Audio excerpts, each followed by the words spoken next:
Thank you all for making the time for being here. I think we're extraordinarily privileged to have two very different kinds of writing about war represented in the panel today. If you look back historically, all the way from Aeschylus and Herodotus, people had written about wars through a variety of optics, either focusing on the personal costs of war, the impacts they had for communities, for cultures, for polities, or the geopolitics of wars, the forces driving them, the politics behind them.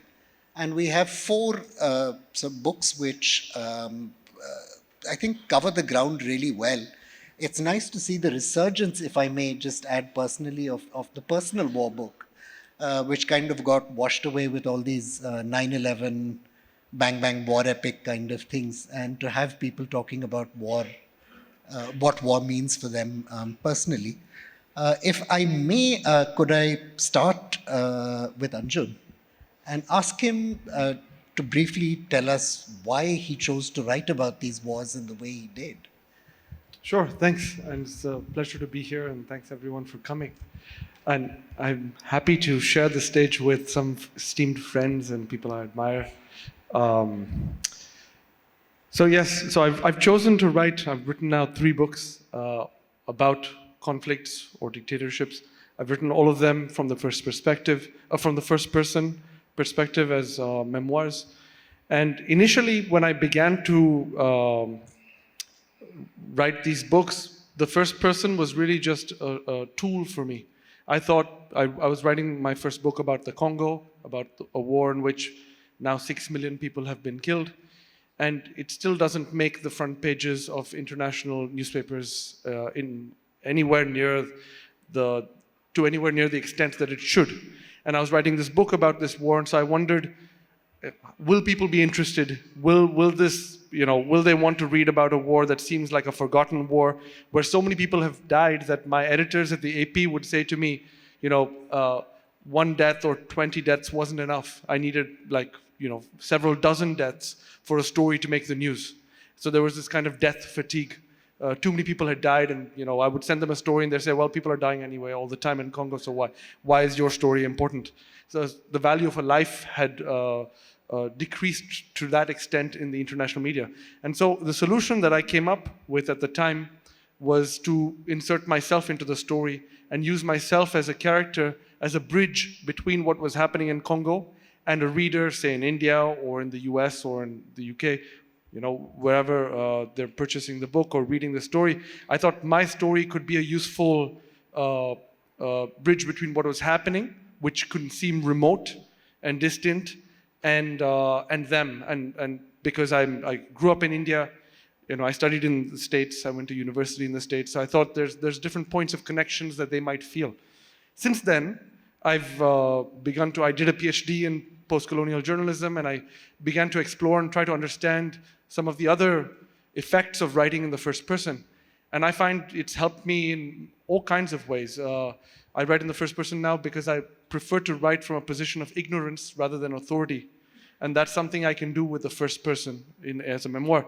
Many journalistic accounts that I had read when I was studying and trying to understand Congo or Central Africa were written by correspondents who presented themselves as authorities on the subject.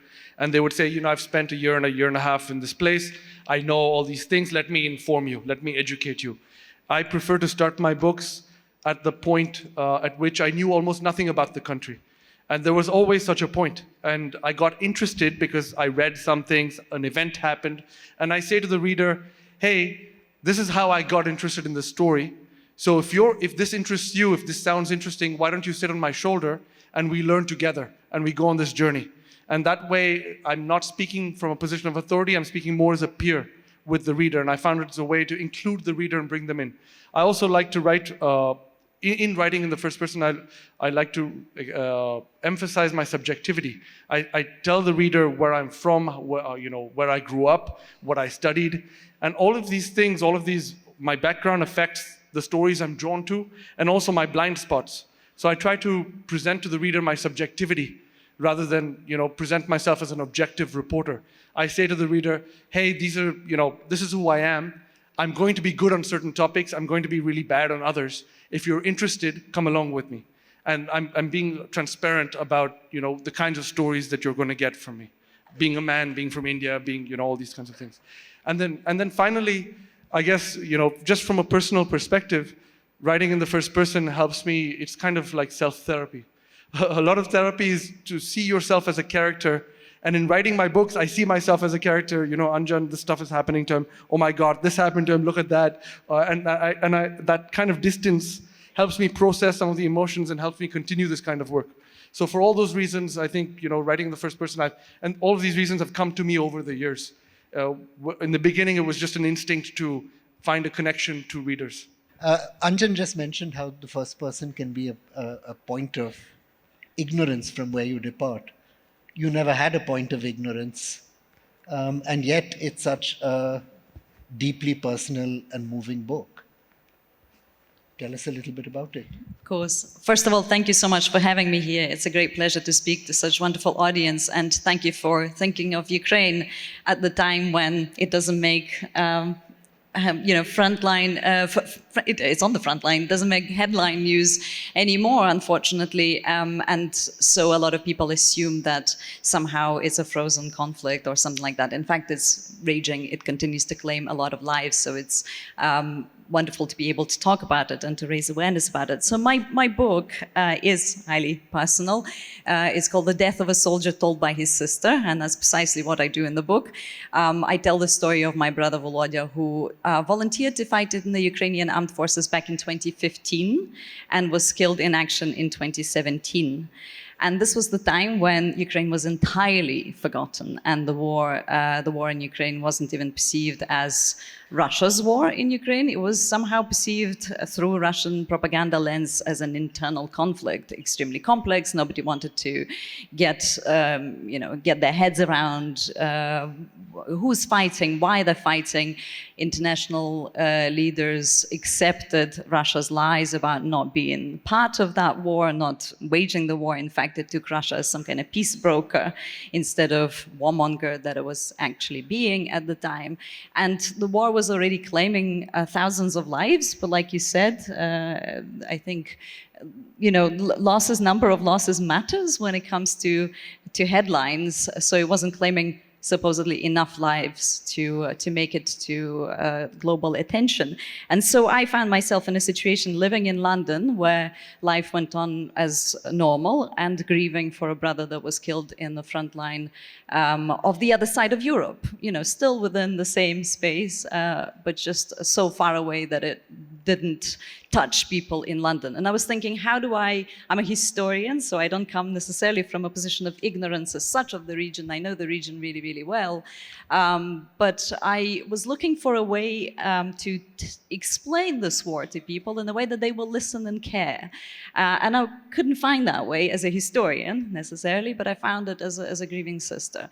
So I decided to focus on the personal story of my brother, to tell the story of grief, which people can relate to, and through that, then tell the story of the larger historical and political context of this war.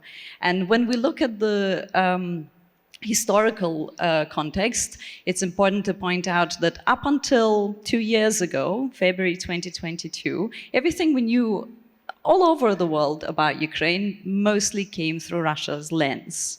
Who told the story of Ukraine? It was told on behalf of Ukraine, either by a massive propaganda machine coming out of Moscow, or by international observers, Western observers, like you say, who would spend a bit of time in the country reporting on the war or reporting on the country, anything from a week to a few years, and would then claim authority. And often those commentators didn't necessarily have much knowledge about the place either. So we found ourselves being portrayed, Ukrainians, being portrayed as a small nation of 40 million, somehow, small in comparison to Russia, and that's why it's small, somehow as a kind of form a Soviet space with no clear identity, and that's exactly what the Russians wanted people to see, that, you know, that this country doesn't have clear sense of identity, doesn't have culture, it's somehow a variation of Russians, and our language and our culture is variation of Russian. And all of this needed to be raised, and this Russian imperialism, cultural violence, which then moved on to physical military violence, needed to be explained to wider audiences.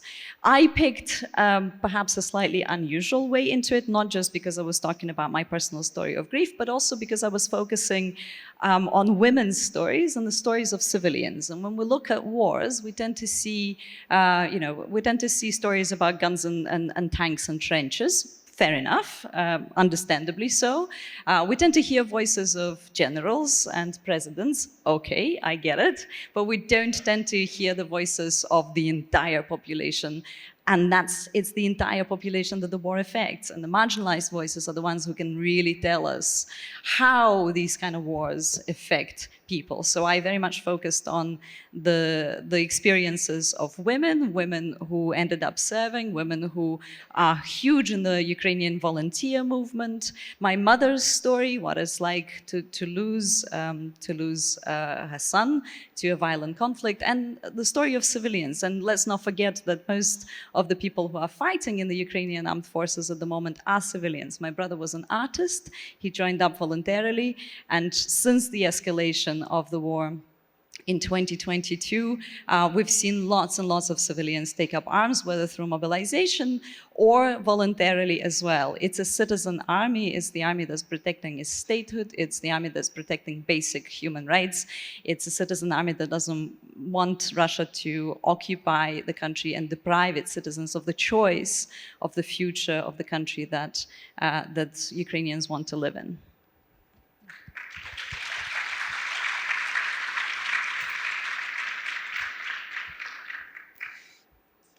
Antony, you went about your book with a similar concern for civilians, but from a very different optic. Is that better? Sorry, but from a very different optic, looking at the technology and the systems of technologies that Israel was producing, not just to wage this war, but to make wars of oppression possible. Can you talk us a little bit through that, and why this hasn't been more a part of the conversation around the Gaza war? One of the things that I've often tried to do as a journalist, I've been doing this for about more than 20 years, is to say that I've often believed that the vast majority of journalists, despite if you ask them, they will not say this, they want to be close to power. Close to power might be getting a special briefing from a minister, from a government, from someone close to power. In other words, they want to be duchessed by power.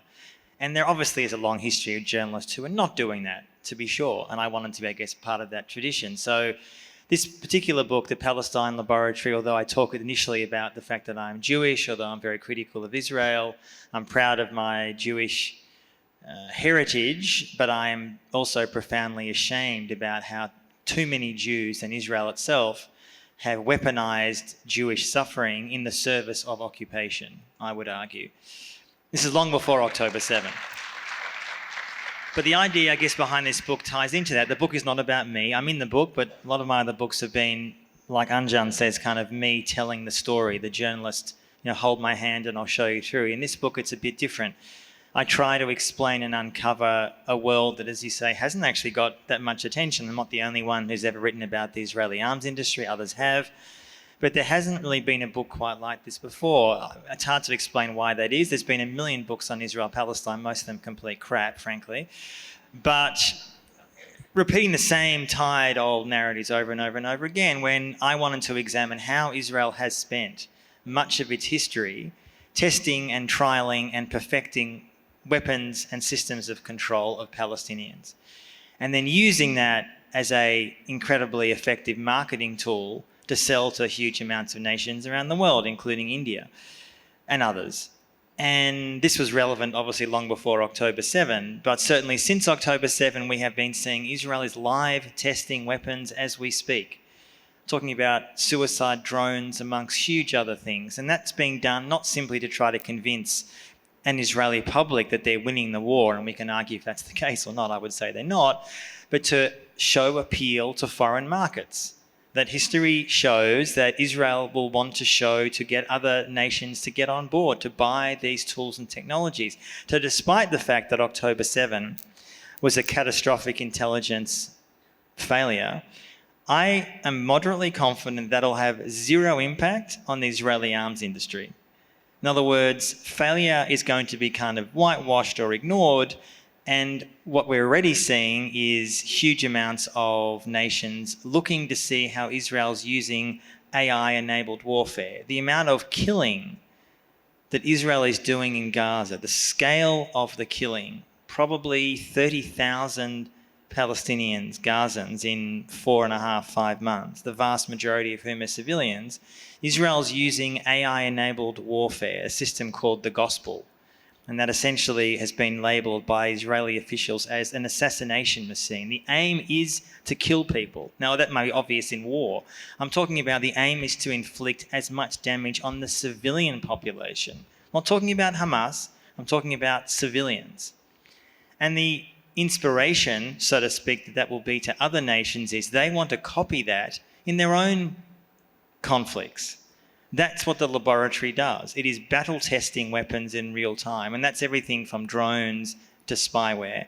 And I wanted to write a book that not just exposed what Israel was doing and saying this is a danger to Palestinians, which is obvious in my view, but it's actually a danger to the world. The Israeli occupation is not staying there. It's being exported. And what Israel's exporting is not just the weapons themselves, but it's the idea of getting away with it. That's an ideology on its own, which means that a lot of the world looks to Israel and says, wow, you've killed 30,000 Palestinians in 5 months. Who is stopping you? Literally nobody. The US is not. Europe is not. The Arab countries are in league. They don't care. I'm talking about Arab leaders, not Arab people, of course. The Arab dictatorships that we all fund and back in the West. And many other nations look to that and they say, interesting. This is the inspiration. And they look at Israel and they say, teach us that. Not just can we buy your weapons and spyware, but teach us how you get away with it. Now, Israel's a unique case for 1,000 reasons. Born in the ashes of the Holocaust, there's a lot of reasons why Israel's a unique nation in a way. But what's happening in the 21st century, and I'll finish on this point, is that Israel has become one of the key models of ethno-nationalism globally. Nations that want to prioritise one people over another. And I felt as a Jewish, Australian, German, anti-Zionist person that was a danger to the world.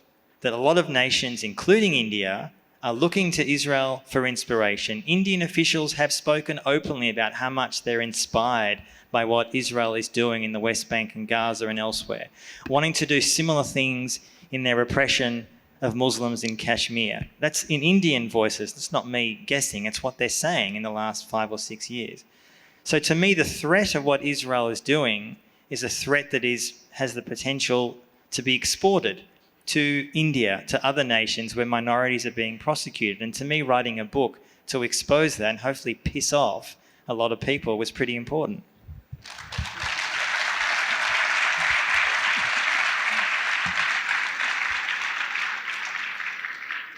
Shivshankar Menon, your work looks at the complicated ways in which nation states. My apologies again. Shivshankar Menon, your work looks at the complicated ways in which nation states end up at war. The politics, the conflicts of interest.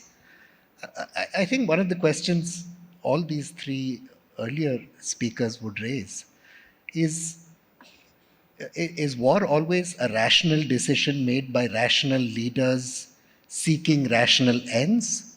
Or is it something that nations and polities even slide into because they haven't thought through their steps and actions?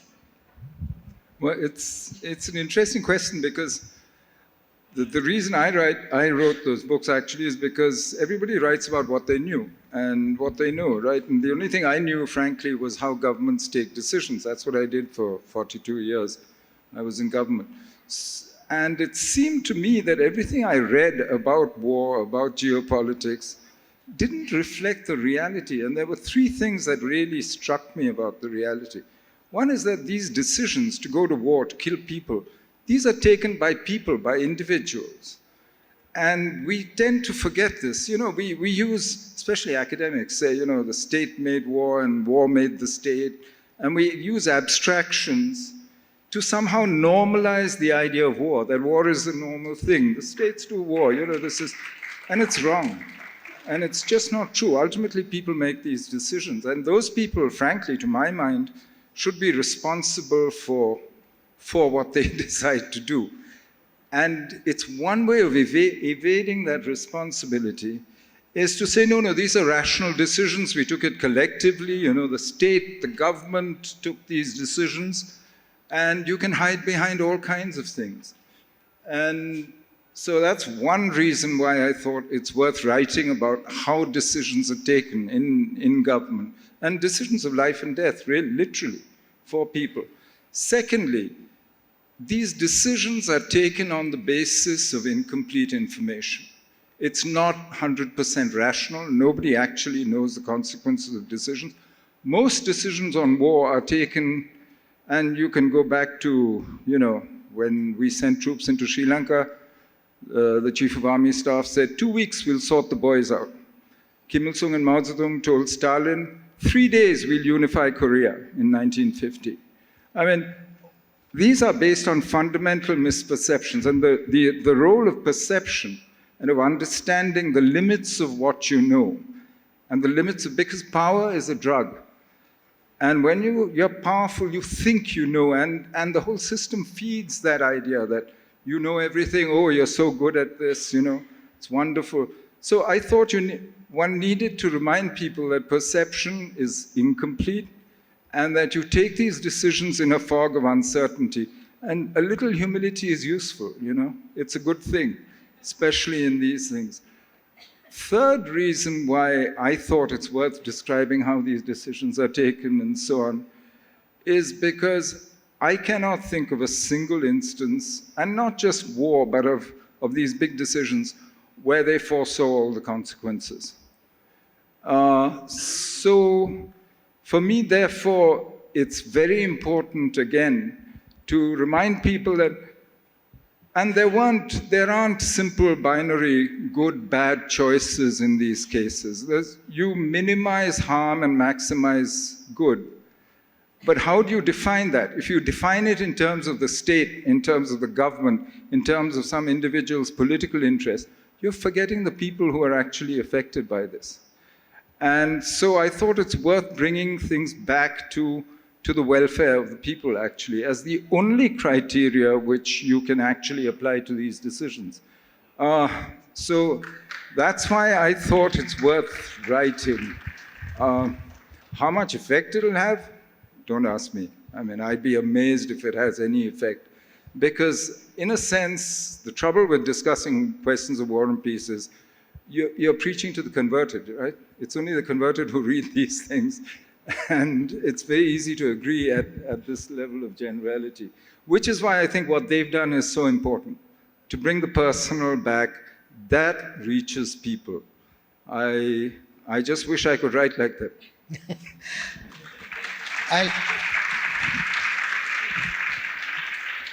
I'll quickly sort of go to a second round of questions, and I think we have time if we're snappy about it. But I think Mr. Menon's point about remembering what happened is vitally important. I don't think most people in this room would be aware that in the process of fighting Maoists, our first anti-Maoist conflicts, we set up concentration camps in Telangana, learning ably from the British, and that people died of starvation in those camps. I don't think people would be aware that we bombed the city of Aizol using combat jets and burnt down parts of the city, and that the Mesos might therefore have some reason to be upset with us.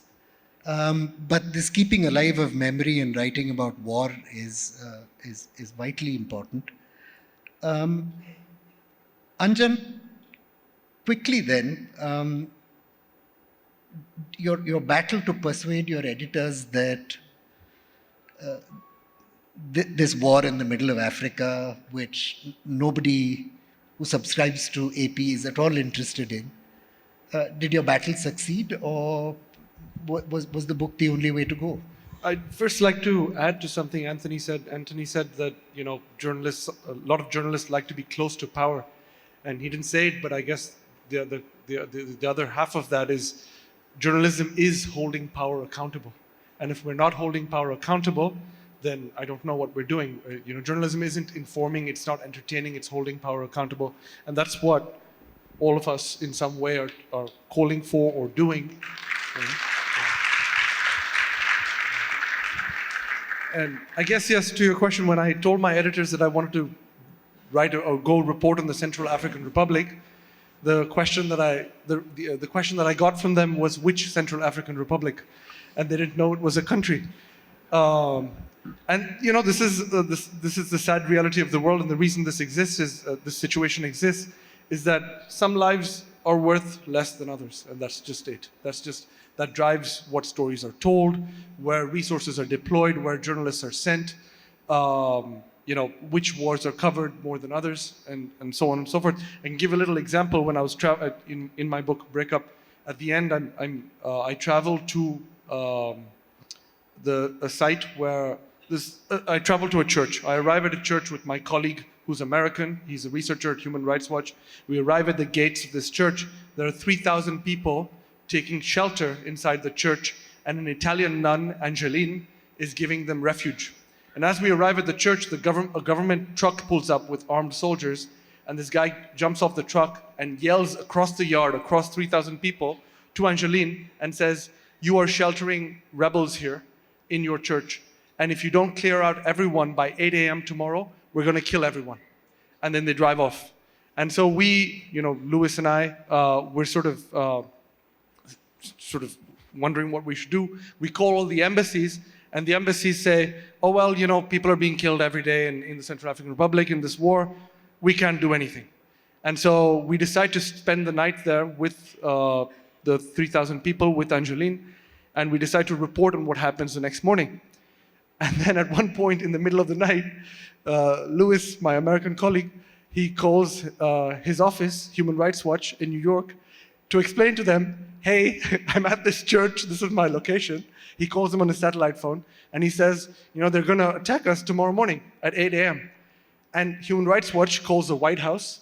The White House locates our faction of the military that's in our town and tells them, if anything happens to our guy, you're toast.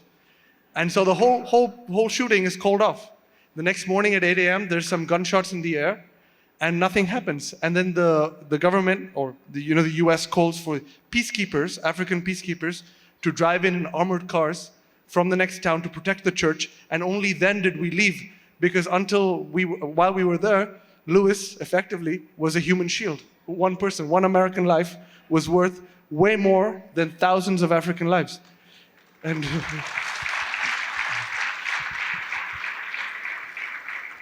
and just to finish, like Angeline, she broke down in tears because 3 months before, 150 people or some number like that had been massacred in that same town, and she had called the Pope, and the Pope said, "I can't do anything."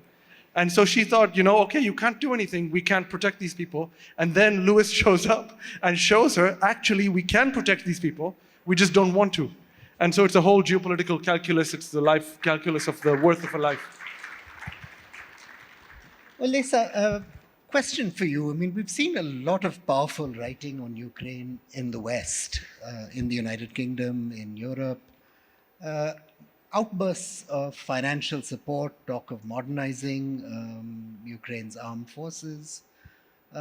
Just the other day, finally, Viktor Orban's resistance to this package going away.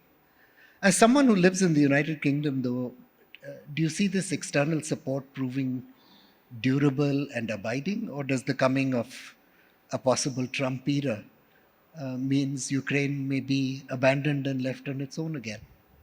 Thank you for that question. It's really important, and I wanted to pick up on something that was said earlier as well about normalization of political violence, about normalization of wars. Well, essentially, Russia's war in Ukraine was normalized for the first 8 years. So this February, Ukrainians are marking 2 sad anniversaries, 2 years since the start of the full-scale invasion, which sadly put Ukraine on the mental map of the world, as Russia was trying to erase it from the map, but also 10 years since the start of Russia's aggression against Ukraine. So first by illegal occupation of Crimea, but also then the beginning of hostilities in eastern Ukraine.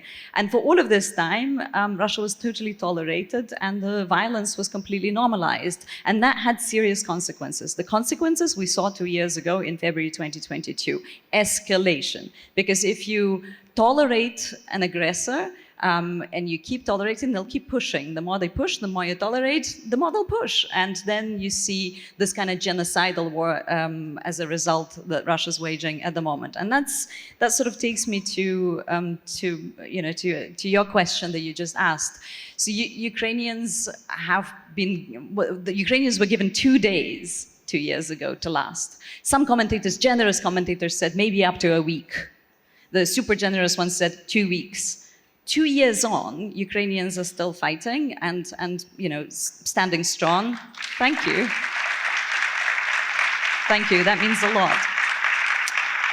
And of course, this is possible because of the international solidarity, the sort of solidarity that Putin did not expect to see across the world, the solidarity of democratic community. And that needs to continue, absolutely. So what we need to understand is what are the consequences of Ukrainian defeat? So if Ukraine is abandoned to its own devices, so of course Ukrainians will keep fighting. This is an existential war for us. The alternative for us is Russian occupation. And I think you've all now discovered what that means. We've all seen mass graves, torture chambers, kidnapping of children, complete destruction of life, and total violation of basic human rights. So this is what Ukrainians are facing if they stop fighting. Therefore, they can't stop fighting. They're looking for ways to be as self-sufficient as possible, to produce more ammunition, more equipment and weapons, things like drones and so on. But of course, they need international assistance to win. Now, the world has never given Ukrainians enough supplies to win. It gave them enough not to lose. And I think now is a very important point in history for all of us, wherever we are in the world, because we need to consider what an alternative would be for all of us. Say Russia does profit from this war, it wins, or it ends up with some kind of settlement that allows it to keep some of the illegally conquered territories. What does that mean for the rest of us? It means that we are in the world where a war criminal is benefiting from the war crimes that he commits. We're in the world where justice, international rule of law and justice doesn't matter. We're in the world where irredentism is completely tolerated and accepted. And Russia wants to undermine this idea of, Russia uses very successfully, exploits very successfully anti-US and anti-European sentiments around the world. But let's ask ourselves what the alternative is that it proposes. It proposes the world which is divided into spheres of influence. Obviously, it sees itself as a major player when it comes to its neighborhood, but it also then implies that there will be other spheres of influence. And we see states such as Iran on the rise in the Middle East, and we see China in Asia also watching very carefully what Russia does and what it gets away with or doesn't get away with. So I would encourage all of us to perhaps see how the consequences of a war in one part of the world, what consequences of the war in one part of the world have on the rest of us wherever we are. And here I'm not just talking about Ukraine. It's not like the wars are completely unconnected. Ukrainians are suffering and dying from Iranian-made drones. North Korean-made missiles have been spotted in Ukraine as well. So we are all in all of this together, and we're all in all of this together also to protect our rights and to ensure justice and that war criminals don't get away with their crimes. Anthony, you mentioned very briefly that you thought Israel wasn't winning. Is it at all possible that one of the outcomes of this non-victory is an Israel that understands that aggression might not always be rewarded and that irredentism doesn't always pay? That the norms of the international order, however flawed and unclear they are, that accepting them might actually come with some rewards in the form of stability and peace? No. I'll expand on that though.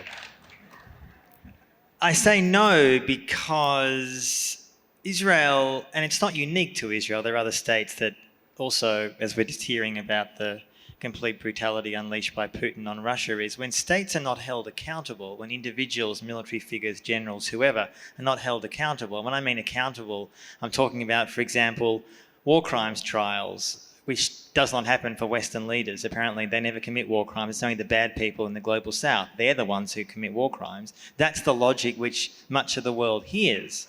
So when the so-called Western, we often hear about this term, the Western order or the rules-based international order. Most people in the world laugh at that, as they should. It doesn't exist. It's not a real thing. It's a thing when you have Antony Blinken going around the Middle East like this kind of strange, sad little man talking about peace in the Middle East. No one believes him.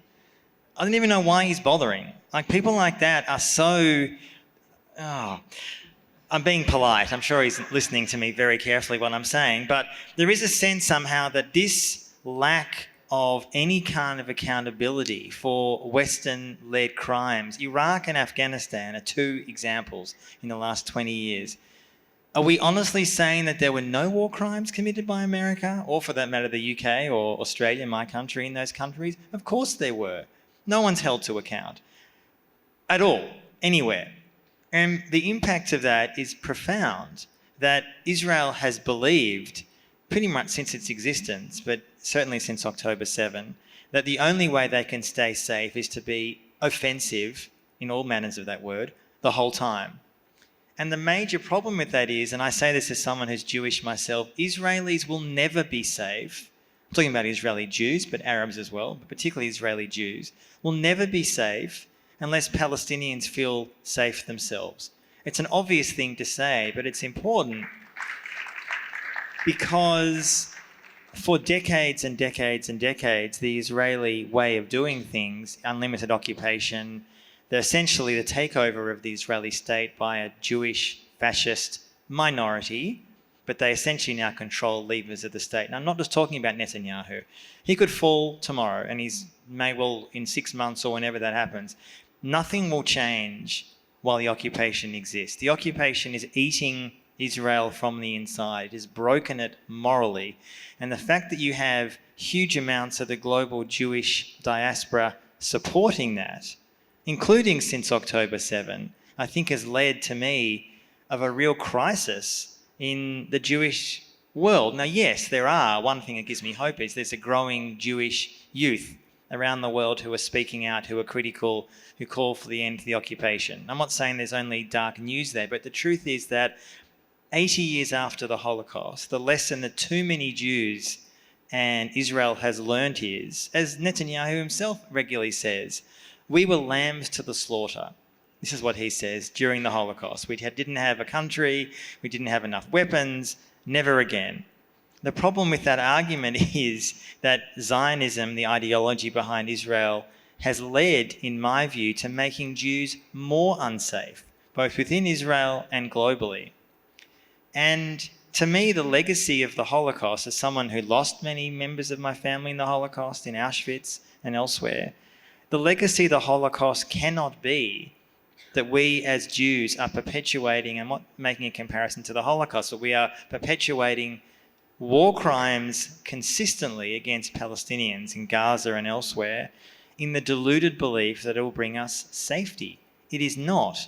And just finally, the concept of a Jewish nationalism, a hardline militaristic nationalism, has been endorsed by so much of the Western powers for a range of reasons: Holocaust guilt, wanting to be close to the US, arms sales, as I talk about in my book. But none of that has brought Israel safety or credibility. And that's a major problem for a relatively new state that wants to have a long-term life. It will have no safe life while it behaves as it does, like a war criminal. It's always surprised me about Germany that despite its intense pro-Israel moral introspection, every street you see has a statue to the Protestant reformer Martin Luther, whose bilious anti-Semitic work nobody seems to have very much to say about. But I'll end, we're almost out of time with you, Mr. Menon. And my question is this: is Antony right? Does the so-called rules-based international order mean nothing at all in practice? I think, yeah, that we agree on. There is no international rule-based order. It's neither very orderly, nor is it international in any true sense. I mean, most of the world has nothing to do with it. He's also right in another fundamental way. Absolute security for one state means absolute insecurity for everybody else. So there's no such thing as absolute security. And unless Israel, every state, learns to work with its neighbors, with other countries, and especially in a globalized world, where, as you said, all these conflicts are interlinked, there's no way that, we are going to achieve security. So for me, actually, the problem is this militarization of policy and the normalization of war is really the source of some really dangerous thinking. And I think we're at a point where it's not about imposing order, it's about changing the way we think about these things. I'd better stop because we're running out of time. We have a couple of minutes for questions. I see the lady in the pink dress there, and the gentleman in the black dress there, but we'll shut there.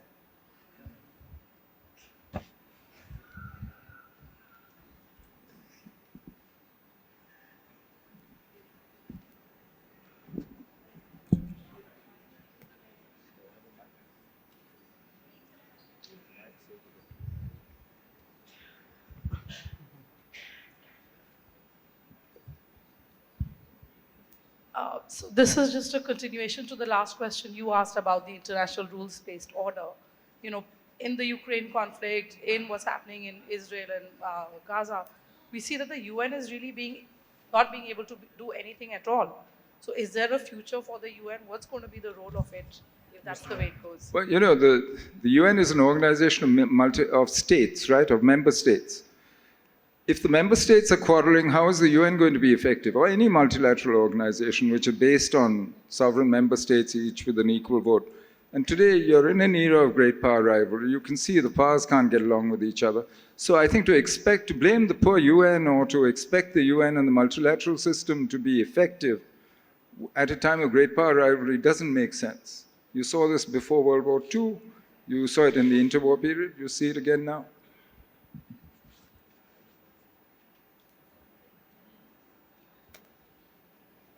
My question is nation state a flawed concept? And if yes, what is the alternative? Antony? Often, mostly yes, is the short answer. I mean, obviously, I believe that people have the right to live safely within safely secured borders if they choose to do so. But I think, and I'm obviously talking particularly here about Israel, there are lots of other examples. But I think, as I said before, Israel's existence since the beginning has been based on trying to suppress or oppress the Palestinians within their own borders and nearby, and that has not brought them safety at all. And until there is, I think, in my view, in that conflict, an imposed solution, Israeli Jews will not wake up one morning and say, better give Palestinians more rights. This is akin to the South African apartheid moment, where there needs to be massive international pressure to tell Israelis, you have a choice. International isolation, boycotts and sanctions, or being welcomed into the acceptable world of nations. And that's what civil society will have to start doing, which is already building.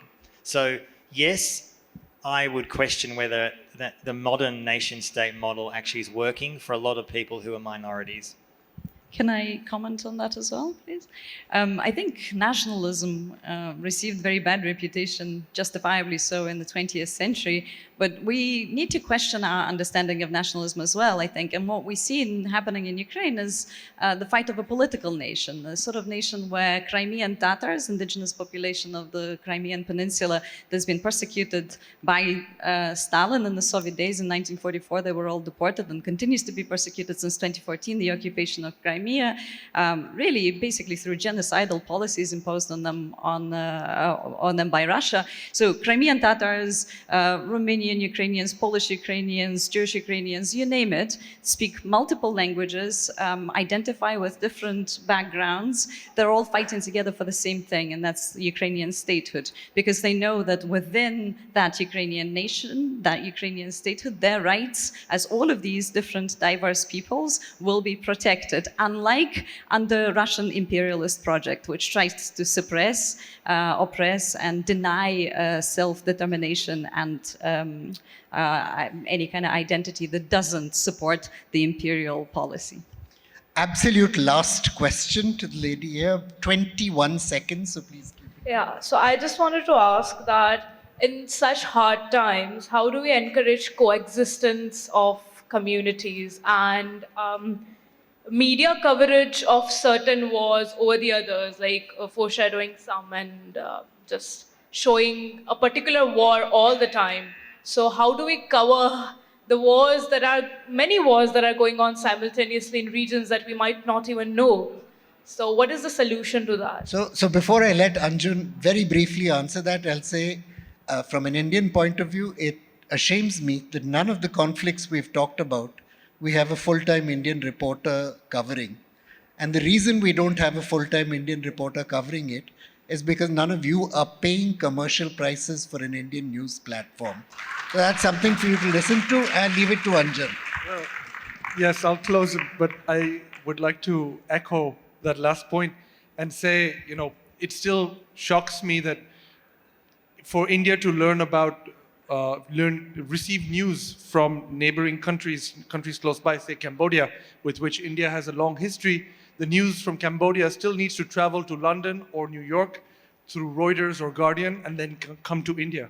We don't have a reporter, we don't have our own perspective on our neighbors. And Cambodia, we have an ancient relationship with religion, trade, culture, and we've lost that. And I think as India's economy rises, as the global south, rises economically in the world, we have to ask ourselves, why don't we have our own reporters? Why don't we have our own perspective on the world? And this, comes to my previous point about the value of a life. Unless we give those lives, our lives, and the lives of our neighbors value, and show that value in our reporting, in our media, no one else is going to do it for us. And so we can complain about the West and their reporting and say they're not giving enough importance to African lives or Asian lives. But if we're not doing it, I think the time to complain about the West has ended, and we need to start expanding and developing our own perspective.